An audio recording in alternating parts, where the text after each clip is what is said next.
Imagine the power of the Mitchell River here as it surged over the course of millions of years over these sandstone cliffs. What it's created are a series of spectacular tiered waterfalls. This, the Mitchell Falls, featuring in this episode of TravelOz. Hello, I'm Greg Granger. We're about to take in the magnificent Mitchell Falls from both the air and the ground, with a side trip to an indigenous rock art site featuring the Tasmanian tigers that once roamed here. The two Tims take us to Hewenden in central Queensland for a camel endurance rally, testing both camels and their riders. And we visit the central New South Wales region around Wellington. Discoveries from the age of the dinosaur, shearing giant rabbits.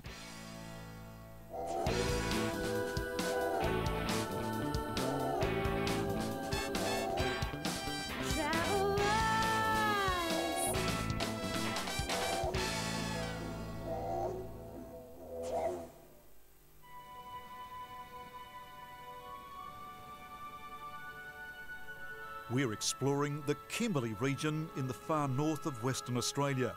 Our trip this episode starting in Cape Leveque and taking us north along the coast to the Mitchell Falls.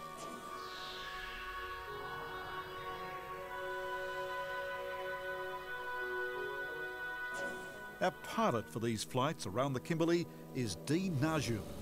Now this trip is going to take us 1 hour, but if we were driving it would take 3 or more days. That's right. If we were driving, it would definitely take us several days to be conservative. The easiest way to travel around the Kimberley region is definitely by air. Dean's flight is tracking up the spectacular northwest coast of the Kimberley. There's lots of little inlets and bays and things like that to see. The coastline around here is really, really rugged, and lots of little inlets and sandy coves and stuff like that. It's a beautiful spot in the area. The colour contrast here is amazing. You've got your bright blue skies, that turquoise ocean mixed with the bright green scrub, and then of course the white cliffs and the red rock around the area as well. It's very distinct. Over the Mitchell Plateau, Dean flies us, leading to its jewel, the Mitchell Falls. Even at this height, they look impressive. A string of waterfalls linking big basins of water. Touching down close to the falls reveals a tropical world full of exotic plants and wildlife. Appropriate then that we base ourselves here at a tented wilderness camp. All of these tents will be dismantled when the cyclones and heavy rains of the wet season set in. Our camp managers are Damien and Liz Cresser. Well, now, Ungulin is something very special. It's a tented camp that gets built and pulled down every year. That's right. That's a major job every year, to come up here early and set it up. Yeah, we have 24 ensuited tents, which we have to do for the cyclones, pull down and re-erect next year. Now, that would speak volumes about the ferocity, the potential ferocity of the cyclones that hit this region. Well, in 2005, when the cyclone hit Columbaroo and flattened that town, the winds up here were fairly horrendous. So if we don't take down the tents at the end of the season, we would lose everything. Now, it's not only the cyclones that are affected, but when the wet hits, you can't drive here.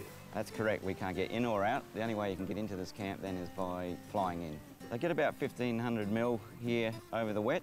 Most of that will happen from about Christmas time to about February, and the water is everywhere. You can't drive on it whatsoever. Yeah, the logistics of that are fairly large. We get all our food on our own supply truck once a week. If we miss that, we're in trouble. Dawn next day sees Damien and Liz leading me on a 2-hour walk from the end of the road towards the Mitchell Falls. It's early spring, but already temperatures will climb to up to almost 40 degrees around lunchtime. This early morning departure allows us to make the hardest part of the climb in the cooler part of the day. We're joined by 2 Aboriginal teenagers, JJ and Lionel. Or is it Lionel and JJ? I'm Lionel. This Lionel. And I'm JJ.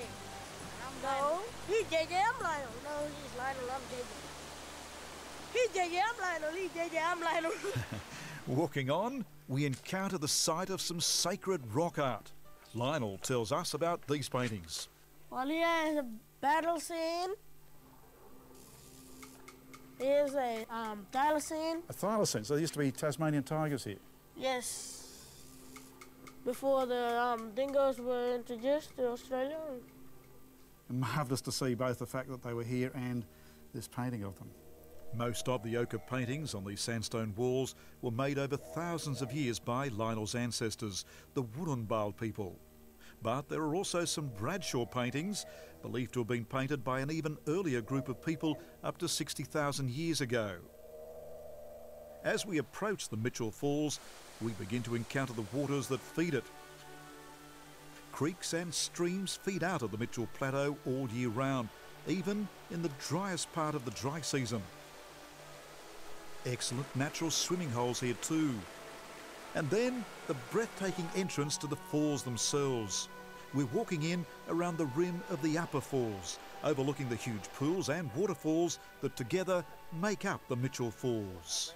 What is it about these falls in this countryside? Magnificent water, the volume, the sheer volume it has during the wet, just after the wet season. Probably one of the most picturesque falls we've seen around. And every time you come here, there's something different you see, whether it be wildlife, plants, nuts and berries on the trees, flowers. It's ever-changing. Because this is very interesting country. The Kimberley has to be the most remote of all Australian territory. I think it's the last frontier. No, it's lovely. I think everyone comes back and says it's beyond their expectations, what they see here. And that makes us feel really good, doesn't it? Oh yes, yeah. And it's got to be that walk in that really does it. When they go through all the different aspects of the walk and finally get up here to the falls, they're just amazed. Just being out here by yourself when you can, having a look at this vast land and the differences from one location to the next. I think something draws you to it. I can't really explain it. Whether it's a spiritual thing, I don't know, but there's something special there. Probably we've been together for 30 odd years. 30 Don't odd give years. too many secrets away. And we've always done a lot of camping together, and it's just grown, hasn't it, really? Yeah. Rather than, we just love it more and more. No Yeah. TV, no internet, no newspapers. It's great. I think that every Australian should get out there and have a look at their own backyard, because the experiences you can have out here, the people you meet, the vast differences in from one place to the other is incredible. Our day ends with a helicopter ride over the Mitchell Falls. From 300 metres up, I get to see how the Mitchell River has gouged massive gorges as it surges up the side of the Mitchell Plateau. There are 3 separate falls dropping roughly 80 metres. That makes them the second tallest waterfalls in Western Australia. We drop lower to power up the lower reaches towards the first falls. In the wet season, all of the rock faces will be awash with even more water, as the whole top end is inundated. But even when there's been no rain for several months, like now, there's an impressive flow. Impressive too are the sheer size of the gorges, carved out by surging water over millions of years.